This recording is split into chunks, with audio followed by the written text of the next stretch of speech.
ان دنوں میں ضلع جنگ کے ایک دور دراز تھانے میں تعینات تھا کہ ایک روز میں حسب معمول تیار ہو کر تھانے پہنچا تو ایک سنسنی خیز خبر میری منتظر تھی۔ میں اپنے کمرے میں آ کر بیٹھا ہی تھا کہ ایک کانسٹیبل نے آ کر مجھے اطلاع دی، ملک صاحب 7 والے پنڈ میں ایک واردات ہو گئی ہے۔ واردات؟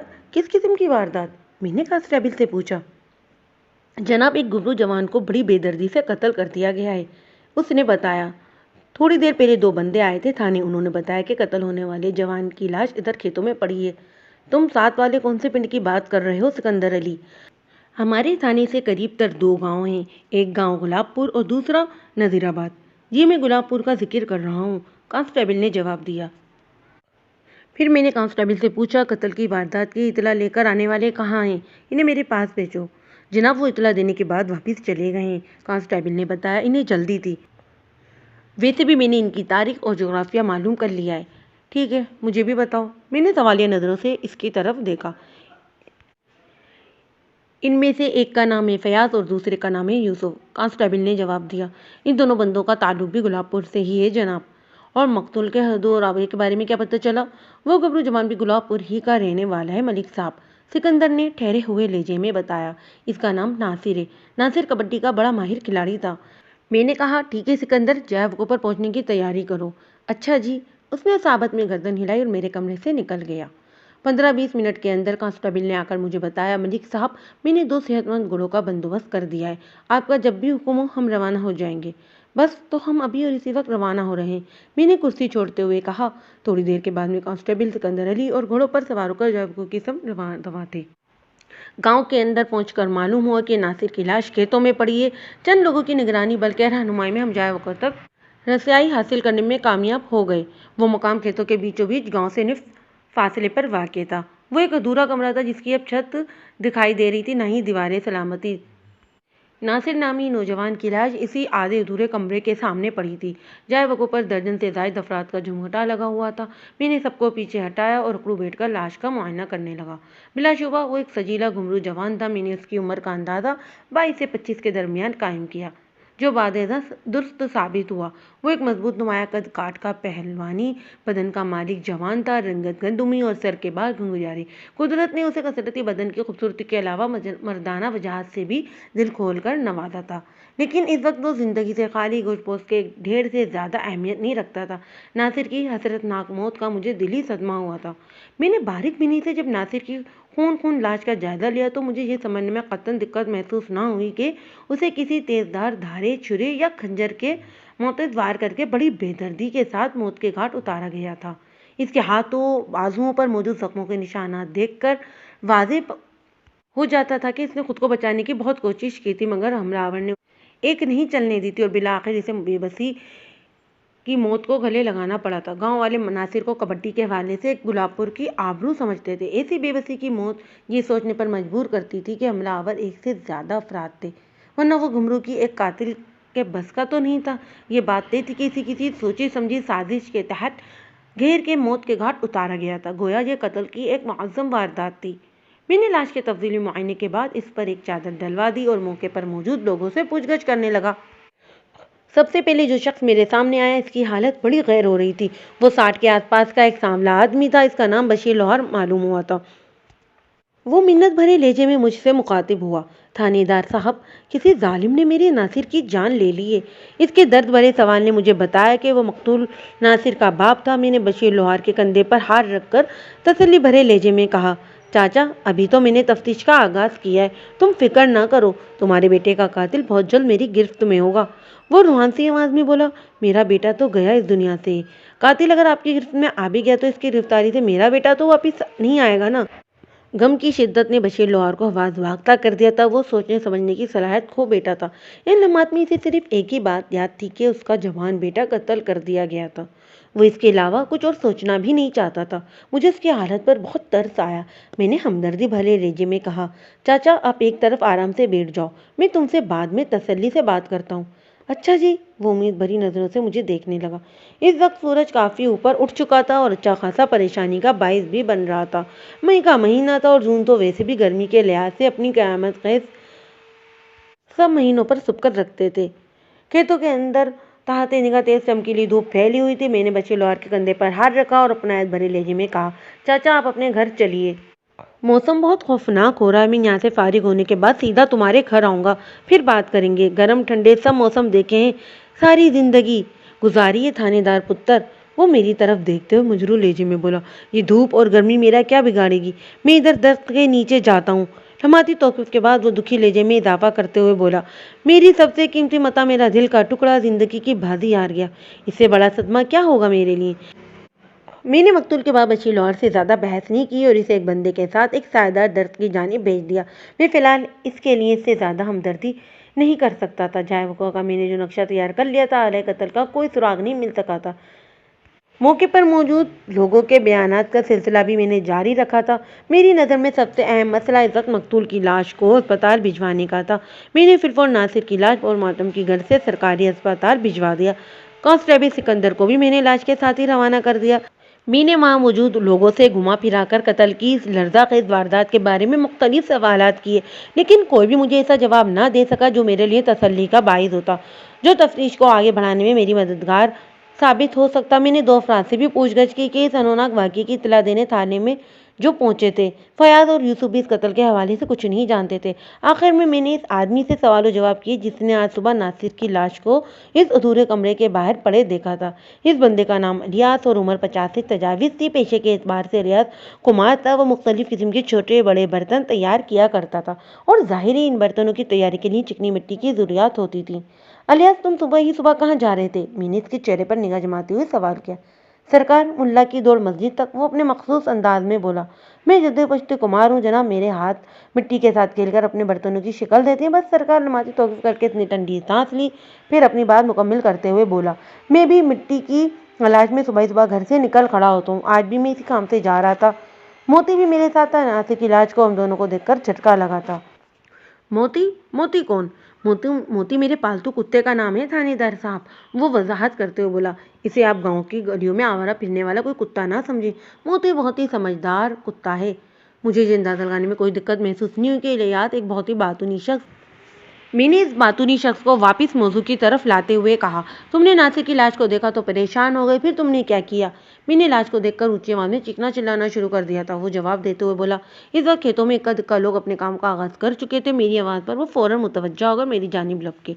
देखते ही देखते यहाँ मौजूद हर शख्स को पता चल गया कि बशीर लोहार के लड़के नासिर को किसी ने बड़ी बेदर्दी से कत्ल कर दिया है। वो अपनी तवील बात ख़त्म करके खामोश हुआ तो मैंने गहरी संजीदगी से पूछा, क्या तुम रोज़ाना सुबह अपने मोती के साथ इसी रास्ते से गुजरते हो? नहीं जनाब, इसने नफ़ी में गर्दन हिलाई, मेरा रास्ता तो ज़रा हटके है। उसने एक दूसरी जानिब इशारा किया। मैंने पूछा, आज इस कमरे के करीब से गुजरने का कोई ख़ास सबब था? जी हाँ, ख़ास सबब था, वो सावत से सर हिलाते हुए बोला। मैंने सवालिया अंदाज में उसकी तरफ देखा। क्या सबब था? मैं तो जनाब हमेशा की तरह आज भी अपने रास्ते पर जा रहा था, वो वजाहत करते हुए बोला कि अचानक मोती ने पहले हल्के हल्के गुर्राना, फिर भौंकना शुरू कर दिया।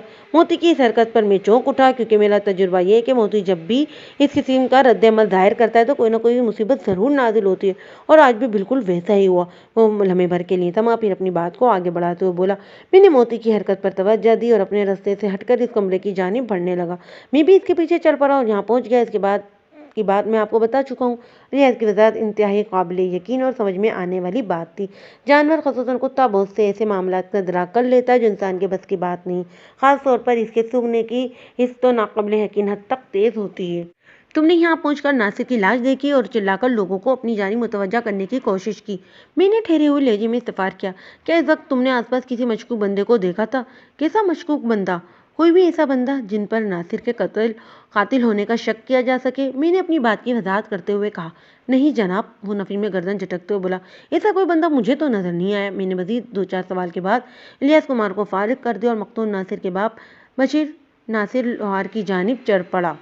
बशीर लोहार का घर गुलाबपुर के में वाक़ था। वो एक मुख्तसर सा ख़ानदान था, मियाँ बीवी और 2 बच्चे, जिनमें से एक अपने खालिक हकीकी से जा मिला था। नासिर से छोटी उसकी बहन रुखसाना थी, जिसकी उम्र लगभग 16 साल ही रही होगी। बशीर लोहार ने अपने घर के बैरूनी कमरे में भट्टी लगा रखी थी, जहाँ वो दिन भर लोहे से खेलता रहता था। बस इसकी ज़िंदगी यही थी और वो अपनी ज़िंदगी से बहुत मुतमईन था। ताहम नासिर की अलमनाक मौत ने गोया उसकी कमर तोड़कर रख दी थी। बशीर मुझे अपने घर के अंदरूनी हिस्से में ले गया और बरामदे में बैठाया और ख़ुद भी मेरे सामने ही बैठ गया।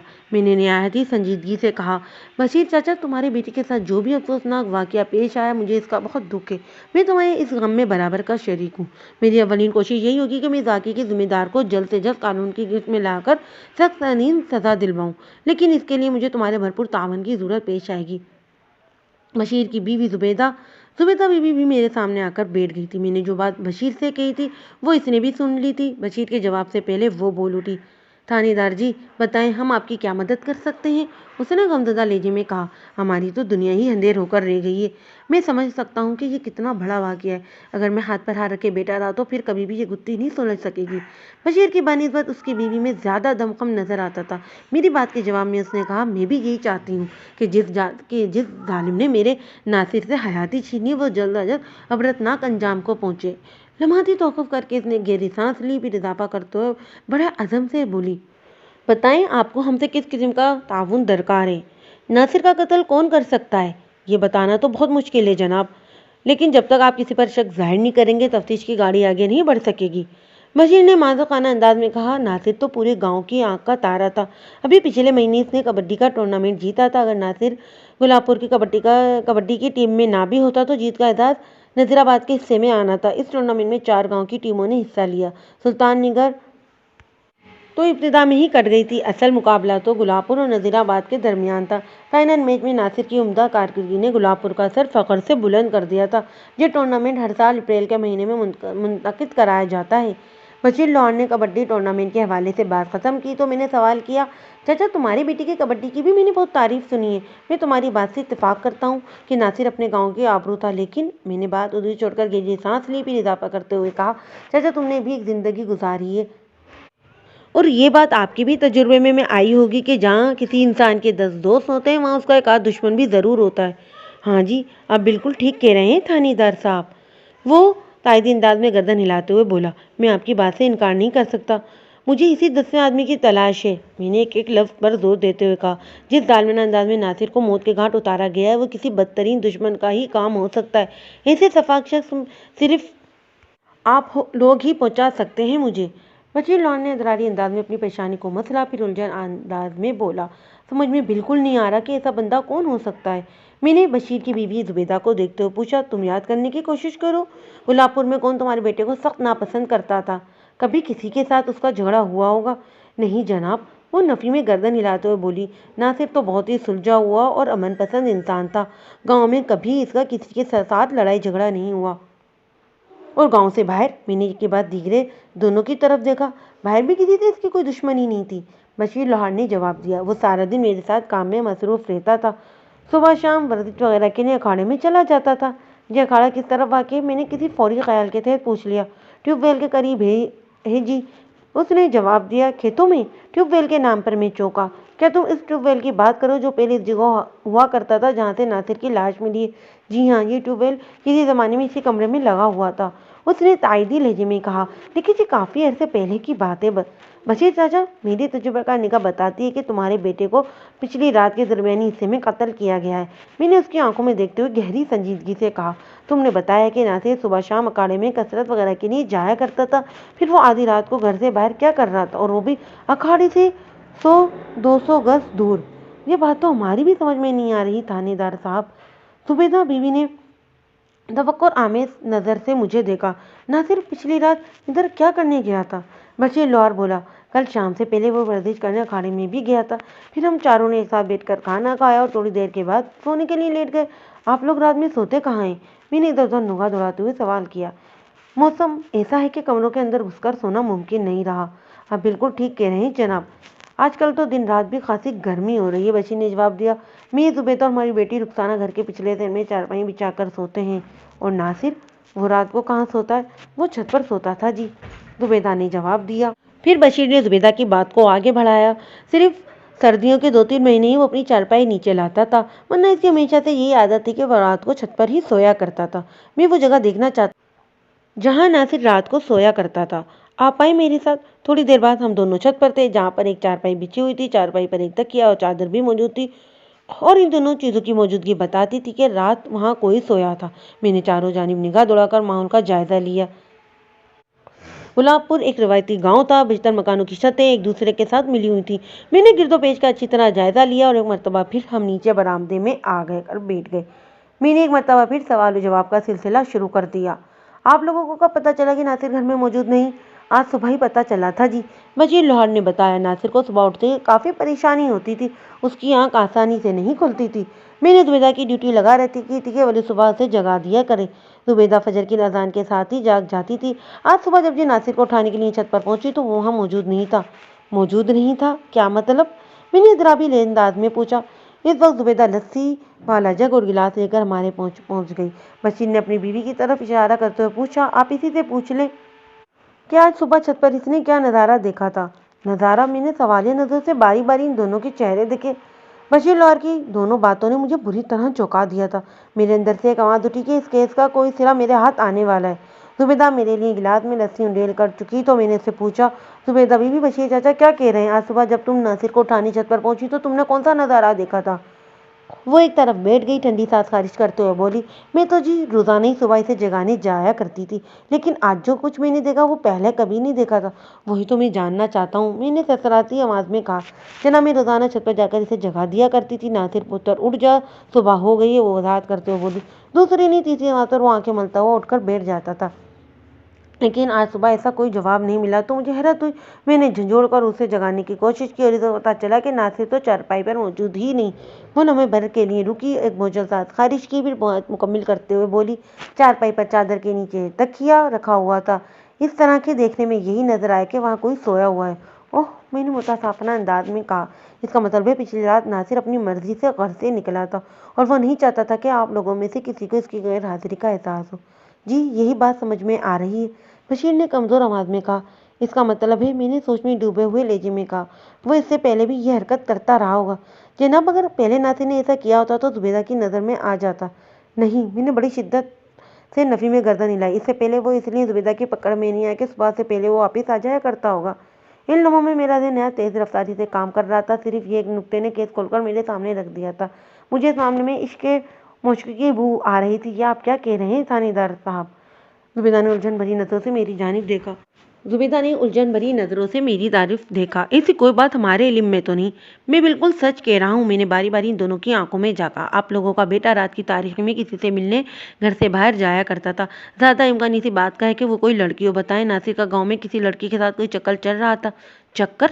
दोनों ने बेचैनी से एक दूसरे की तरफ देखा। फिर बशीर ने मुझसे कहा, थानेदार जी, नासिर इस किस्म का लड़का नहीं था। वो तो गुलाबपुर की लड़कियों और औरतों को अपनी माँ बहनें समझता था। वो कभी किसी की तरफ आंख उठाकर नहीं देखता था।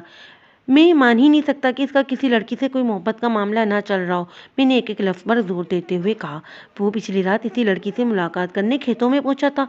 अगर आप लोग मुझे इस लड़की के बारे में साफ साफ बता दो तो मैं आसानी से नासिर के कातिल तक पहुंच सकूंगा। लम्हाती तौकीफ करके मैंने गहरी सांस ली, फिर हमतमी लहजे में कहा, वही लड़की सही मानों में बता सकती कि पिछली रात इधर खेतों में क्या वाकया पेश आया था। जनाब, आप हमसे बड़ी से बड़ी कसम ले लें, हमें नासिर की किसी भी किस्म की ऐसे मामले की खबर नहीं, बशीर ने मिन्नत आमिज लहजे में कहा, और न ही हम किसी ऐसी लड़की को जानते हैं। बशीर चाचा, इश्क और मुझे छुपाए नहीं छुपते, और तुम्हें खाने या खिलाने से पुलिस वालों का काम नहीं चलता।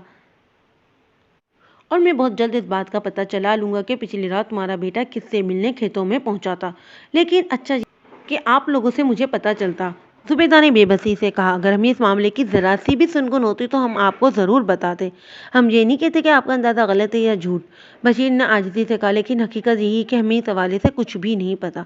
ठीक है, मैंने ठहरे हुए अंदाज में कहा, मैं आप लोगों की बात का यकीन कर लेता हूँ। अक्सर माँ बाप को अपनी औलाद की सरगर्मियों की खबर नहीं होती और वो इन्हें मासूम और बेखता ही समझते रहते हैं। फिर जब इनका कोई कारनामा सामने आता है तो दांतों में उंगलियां दबाकर रह जाते हैं। नासिर के मामले में भी बहुत जल्द ऐसा होगा।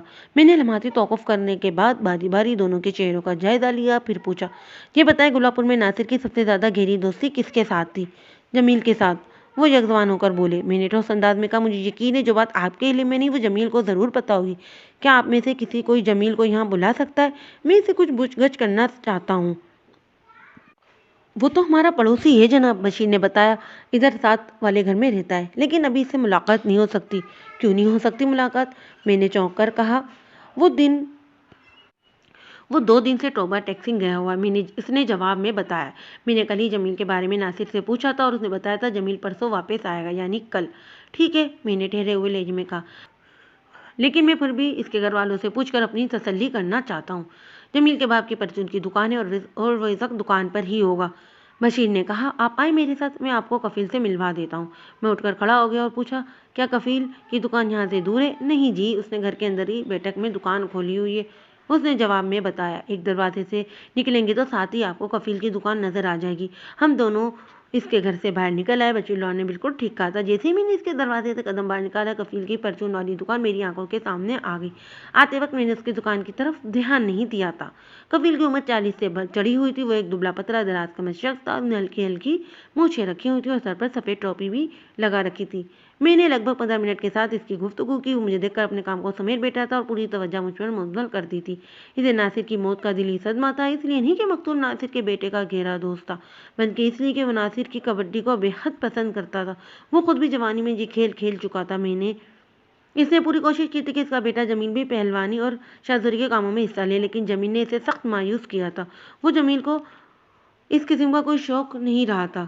کفیل سے ہونے والی گفتگو اس لحاظ سے بے نتیجہ رہی کہ وہ ناصر کے قتل کے حوالے سے مجھے معلومات فراہم نہیں کر سکا تھا۔ وہ بھی مقتول کے کسی دانی دشمن کے بارے میں نہیں جانتا تھا۔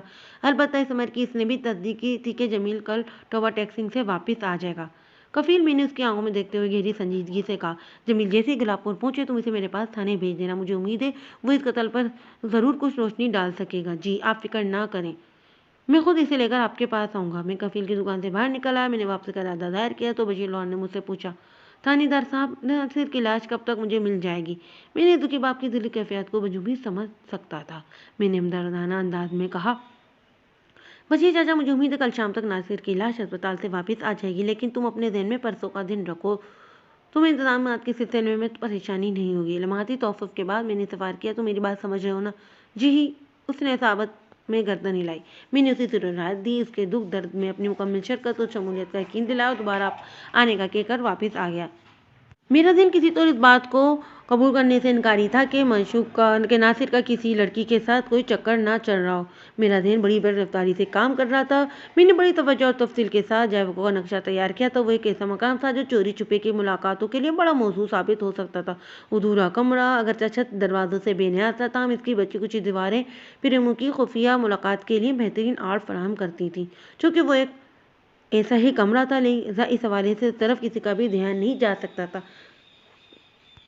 میری سوچ کی سوئی پیر سے گھوم پھر کر اسی لڑکی پر آ رکی تھی۔ ایک ایسی لڑکی جو مقتول سے محبت کرتی تھی، ایک ایسی لڑکی جو مقتول سے بے پناہ چاہتا تھا۔ وہ دونوں رات کی تاریکی میں چھپ کر ملتے تھے۔ میری سوچ کی سنسنی خیزی کا دعویٰ تھا کہ وہ لڑکی بھی موضوع گلاب پور سے ہی تعلق رکھتی تھی۔ میرے اس انداز اور سوچنے کا ایک خاص سبب تھا۔ ناصر کا قاتل جو کوئی بھی تھا یا تھے، وہ ناصر اور منا لڑکی کے تعلقات سے واقف تھا، اور یہ تعلقات اس کے لیے انتہائی ناقابل برداشت تھے۔ اگر اسی نتیجے پر اتفاق کر لیا جاتا تو پھر یہ تسلیم کرنا ہی لازم ٹھہرا تھا کہ وہ شخص اس لڑکی کا کوئی امیدوار بھی ہو سکتا تھا۔ اب پہلی فرصت میں مجھے اس لڑکی کو تلاش کرنا تھا جس کی محبت میں کبڈی کا ماہر ناصر گرفتار ہوا تھا، اور اس تلاش کے لیے میں ہاتھ پر ہاتھ رکھے جمیل کی واپسی کا انتظار نہیں کر سکتا تھا۔ دوپہر کے بعد میں نے ایک کانسٹیبل کو روانہ کر دیا تھا حنیفہ کی جانب۔ حنیفہ زبردست قسم کی پھاپے کٹنی تھی۔ اس کا دنیا میں کوئی بھی نہیں تھا۔ اس کے بارے میں صحیح طور پر کوئی بھی یہ نہیں جانتا تھا کہ وہ رہتی کہاں ہے۔ سب اسے کریم پاؤڈر والی حنیفہ کہتے تھے، یا پھر چاچی پاؤڈر اور عورتوں کے استعمال کی دیگر اشیاء فروخت کرتی تھی۔ دلچسپ بات یہ تھی کہ لوگ تو اس کے بارے میں درست معلومات نہیں رکھتے تھے، مگر وہ سب کی سنگن رکھتی تھی، اور راز کی بات یہ تھی کہ وہ غیر محسوس انداز میں پولیس کے لیے مجری بھی کیا کرتی تھی۔ اس لیے میں نے فی الفور اسے تھانے بلا لیا تھا۔ میں پہلے بھی ایک بار اس کی خدمات حاصل کر چکا تھا۔ لگ بھگ 5 بجے حنیفہ میرے کمرے میں میرے سامنے آ کر بیٹھی ہوئی تھی۔ اور چاچی، کیا حال ہے تمہارا؟ وہ جگت چاچی تھی۔ چھوٹا بڑا ہر کوئی اسے چاچی ہی کہہ کر مخاطب کرتا تھا۔ میرے سوال کے جواب میں اس نے کہا، اللہ کا شکر ہے سرکار، آپ سنائیں کس خدمت کے لیے بلایا ہے؟ میں نے اس کے سوال کا جواب دینے کے بجائے پوچھ لیا، گلاب پور کی طرف کب سے تمہارا چکر نہیں لگا؟ 1 ہفتہ پہلے ادھر گئی تھی ملک صاحب، اس نے سرسری انداز میں کہا۔ کیوں، کوئی خاص بات؟ پچھلی رات وہاں ایک نوجوان کا قتل ہو گیا ہے، میں نے گہری سنجیدگی سے کہا۔ اس کے قاتل تک رسائی حاصل کرنے کے لیے مجھے تمہاری مدد کی ضرورت ہے۔ قتل والی بات سن کر اس کا چہرہ متغیر ہو گیا۔ بمیں سکیڑتے ہوئے اس نے مجھ سے پوچھا، ادھر کون قتل ہو سکتا ہے جی؟ مقتول کا نام ناصر ہے، میں نے بتایا، بشیر لوہار کا بیٹا ناصر۔ آج صبح ہی میں نے اس کی لاش پوسٹ مارٹم کے لیے سرکاری اسپتال بھجوائی ہے۔ آپ کہیں اس ناصر کی بات تو نہیں کر رہی جو کبڈی کا کھلاڑی بھی ہے؟ वो सरसराते हुए लहजे में बोली। हाँ हाँ बिल्कुल वही। मैंने तायदी अंदाज में गर्दन हिलाई। क्या तुम इस बारे में जानती हो? इसे कौन नहीं जानता मलिक साहब, वो अजीब से लहजे में बोली। वो तो गुलाबपुर वालों का हीरो था, हीरो। जनाब गांव का बच्चा बच्चा इससे मोहब्बत करता था। मुझे उसकी मौत का सुनकर बड़ा दुख हुआ है। किसी बज़ार ने गुरु जवान का कत्ल किया है। उसने एक ही सामने हो तो सवालात कर डाले। मेरी नहीं, ये बात वाकई काबिल हैरान कुन थी कि नासिर को बशीर लोहार के बेटे की बानिस्बत कबड्डी के खिलाड़ी की हैसियत से लोग ज़्यादा जानते थे। कम अज़ कम हनीफा के बेसाख्ता तबसरे से तो मैंने यही महसूस किया था। हनीफा, मैंने उसे ठहरे हुए लहजे में मुखातिब किया। अगर मुझे पता होता कि नासिर को किसी ने कत्ल किया तो मैं फ़ौरन जाकर इस बंदे को हथकड़ी लगा लेता। फिर तुम्हें थाने बुलाने और तुमसे किस्म की मदद लेने की ज़रूरत ही क्या थी? वो मायना खैज अंदाज में गर्दन हिलाते हुए बोली। हुक्म करें मलिक साहब, मैं इस सिलसिले में किस तरह कानून के लिए मुफीद साबित हो सकती हूँ। मुझे आपके काम आकर बड़ी खुशी होगी। मेरी दिली ख्वाहिश है कि नासिर का कातिल जल्द अज जल्द आईनी सलाखों के पीछे नजर आए। शाबाश, तुमने मेरी ख्वाहिश की भी तर्जुमानी की है। मैंने सराहने वाले अंदाज में कहा। मुझे यकीन है तुम कातिल की गिरफ्तारी के सिलसिले में बहुत अहम किरदार अदा कर सकती हो। आप हुक्म करें, मुझे करना क्या है? वो एकदम अटेंशन हो गई। अभी थोड़ी देर पहले तुमने बड़े जज्बाती अंदाज में बताया कि गुलाबपुर का बच्चा बच्चा नासिर से मोहब्बत करता था।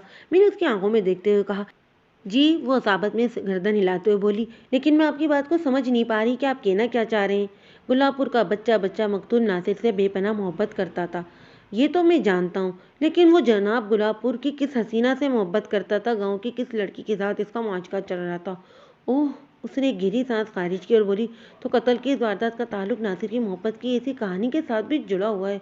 100% हनीफा, मैंने अपनी बात पर जोर देते हुए कहा। फिर वो मुझसे मुखातिब हुई। आपका मतलब है इस लड़की ने नासिर का खून किया है? नहीं, मेरा हरगिज़ ये मतलब नहीं।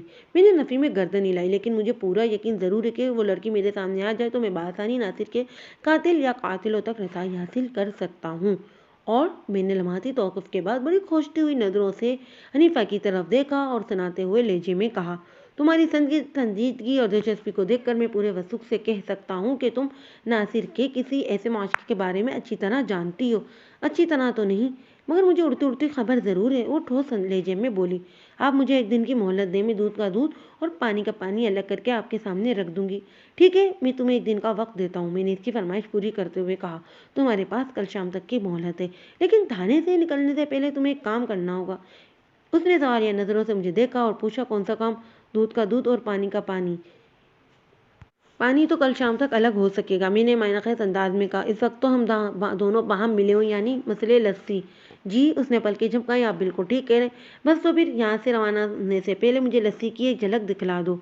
मैंने एक एक लफ्ज़ पर जोर देते हुए कहा। तुमने थोड़ी देर पहले इस बात का इकरार भी किया है कि तुम्हें नासिर के अशकिया मालूमात की उड़ती उड़ती खबर है। जी, वो उड़ती उड़ती खबर है। वो इंकशाफ करते हुए बोली। रेशमा? रेशमा? मैंने मायनाख़ेज़ अंदाज में कहा। ये रेशमा कौन है? रेशमा का असल नाम रेशम है जी, वो वजाहत करते हुए बोली। ये शकुर तरकान की बेटी इधर गुलाबपुर ही में रहता है। लेकिन मलिक साहब, वो लम्हे भर को रुकी, फिर इजाफा करते हुए बोली। अभी कच्ची पक्की इतला है, आप मुझे तस्दीक करने के लिए एक दिन दें। मैं आपसे कोई ठोस बात कल ही कर सकूंगी। ठीक है हनीफा, मैंने सोच में डूबे हुए लहजे में कहा। ज़रा हाथ पांव बचाकर काम करना होगा। किसी को एहसास नहीं होना चाहिए कि तुम किस मिशन पर निकली हुई हो, और इस मिशन में तुम मेरे साथ हो। तो तुम समझ रही हो ना? चंगी तरह समझ रही हूँ मलिक साहब, वो मेरी आंखों में देखते हुए बोली। आप बिल्कुल बेफिक्र हो जाएं। और मैं हनीफा की तरफ से बिल्कुल बेफिक्र भी हो गया। इससे पहले मैं यही मंजरी के काम इससे ले चुका था और उसने मुझे कभी मायूस नहीं किया था। अगले दिन मैंने दोपहर के खाने के बाद ज़ोहर की नमाज अदा ही की थी कि मुझे इतला दी गई कि गुलाबपुर से 2 अफराद मुझसे मिलने आए। मैंने इन्हें फ़ौरन अपने कमरे में बुला लिया। इनमें एक कफील